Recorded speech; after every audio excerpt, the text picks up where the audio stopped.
పిత పుత్ర పవిత్రాత్మ నామమున ఆమెన్. అమ్మ ఎవరికైనా అమ్మ. అమ్మ ప్రేమ ఆకాశం కంటే గొప్పది. అమ్మ మనస్సు సముద్రం కంటే లోతైనది. అమ్మ పిలుపు కోయిల పాట కంటే మధురం. అమ్మ అంటే ఒక అనుభూతి. అమ్మ అంటే ఒక అనుబంధం.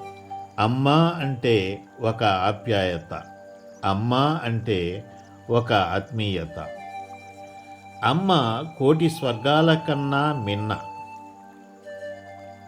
ఈ లోకానికి సంబంధించిన మన అమ్మ గురించి ఇంత గొప్పగా చెప్పుకోగలిగితే సృష్టికర్తకు తల్లి, పరలోక భూలోక రాజ్ఞి అయిన ఆ అమ్మ గురించి ఇంకెంత గొప్పగా చెప్పుకోవాలి? ఆమె ధన్యతను ఇంకెంతగా శ్లాఘించాలి? లోకంలో మొట్టమొదటి దంపతులైన హవ్వ ఆదాముల ఆజ్ఞాతిక్రమము ద్వారా మానవజాతికి సంక్రమించిన పాపం నుండి మానవులను విమోచించాలి. అందుకు లోకరక్షకుడు ఈ లోకానికి రావాలి అనుకొని దేవుడొక యోగ్యమైన స్త్రీ కొరకు వెదకుచున్న సమయంలో యథార్థవంతురాలు, దీనురాలు, పరిశుద్ధురాలు, ప్రార్థనాపరురాలు, విధేయురాలు, ఉత్తమురాలుగా దేవుని దృష్టికి గోచరించిన భాగ్యశాలి కన్య మరియ. గాబ్రియేలు దూత వర్తమానము విన్నప్పుడు, అయ్యో ఇది నాకెలా సాధ్యం, నేను పురుషుని ఎరుగని దానినే అని సంశయించినప్పటికీ ఇది దైవకార్యం, దేవుని వలన మాత్రమే ఇది జరుగుతుందని దూత చెప్పినప్పుడు ఆ మాటను నమ్మి, ఇదిగో ప్రభువు దాసురాలను, ఆయన చిత్తము జరుగునుగాక అని తనను తాను దేవుని చిత్తమునకు సమర్పించుకున్న విధేయురాలు మరియమాత. తాను గర్భము ధరించినది లోకరక్షకుడైన యేసుక్రీస్తునని గ్రహించి, నా ప్రాణము ప్రభువును స్తుతించుచున్నది, నా రక్షకుడైన దేవుని యందు నా ఆత్మ ఆనందించుచున్నది, ఆయన తన దాసురాలి దీనావస్థను కటాక్షించను అని ప్రభువునే గణపరిచిన దీనాత్మురాలు మరియమాత. తన గర్భములోని క్రీస్తు ప్రభువు సమస్త జనులకు దేవుడుగా ఉంటాడు. తన ప్రజలను సాతాను బంధకాల నుండి విడిపిస్తాడు.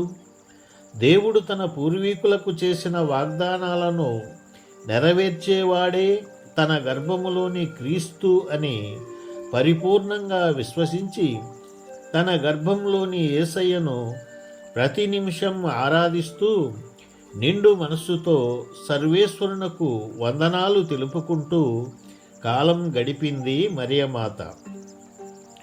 నజరేతు నుండి బెత్లెహేమునకు బహుదూర ప్రయాణం చేయవలసి వచ్చినప్పుడు నిండు చూలాలిగా ఎన్నో శ్రమలు, కష్టములు ఎదుర్కొనవలసి వచ్చినప్పటికీ లోకరక్షకుని ఈ లోకంలోనికి తెచ్చే భాగ్యము తనకే దక్కినందుకు దేవుని యందు ఆనందించిందే కానీ సనిగినట్లు, గొనిగినట్లు ఎక్కడా కనిపించలేదు.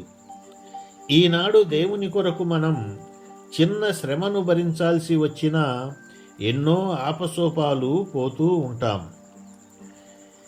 ఇదిగో నీవు గర్భము ధరించి కుమారుని కనెదవు, ఆ శిశువునకు యేసు అను పేరు పెట్టుము అన్న గాబ్రియేలు దూత మాటలు, నా ప్రభువు తల్లి నా యొద్దకు వచ్చుట నాకు ఏలాగు ప్రాప్తించను అన్న ఎలిజబెతమ్మ మాటలు, ఒక ఖడ్గము నీ హృదయమును దూసుకొని పోనున్నది అన్న సిమియోను మాటలు, నేను నా తండ్రి పని మీద ఉండవలెనని మీకు తెలియదా అన్న యేసు ప్రభువు మాటలు తన హృదయములో భద్రపరుచుకొని నిబ్బరమైన భక్తిని, నిలకడ కలిగిన విశ్వాసాన్ని కలిగి ఉన్నదే కానీ నిర్లక్ష్యము చేయలేదు. ఈనాడు దేవుడు అనేక విధాలుగా మనతో మాట్లాడుచున్నప్పటికీ ఆ మాటలు మన హృదయాలలో భద్రపరుచుకొని వాటిని పాటించి దీవెనలు సంపాదించుకొనుటకు బదులు దేవుని మాటలు పెడచెవిన పెట్టేవారముగాను, ఆయన చేసే ఆశ్చర్య కార్యాలను మరచిపోయేవారముగాను ఉన్నాము. ఆమె దేవుని కుమారునికి జన్మనిచ్చినందులకు సన్మానాలు పొందలేదు, పల్లకీలలో మోయబడలేదు, రథాలలో ఊరేగలేదు, పూలతో పూజింపబడలేదు. కానీ శోధన, శ్రమ, భారము, బాధ, వేదన, పోరాటములు ఎన్నో కలిగినప్పటికీ దేవుని ఘనపరుస్తూ తన బాధ్యతలు నెరవేర్చింది. అందుకే ధన్యురాలు అని పిలువబడింది మరియ తల్లి. క్రీస్తును ఆమె గర్భంలో ఎలా ధరించిందో అలాగే మనం కూడా మన హృదయాలలో క్రీస్తును ధరించి సువార్తను ప్రకటించే ధన్యులముగా ఉండాలన్నదే మన ప్రభువు ఆకాంక్ష.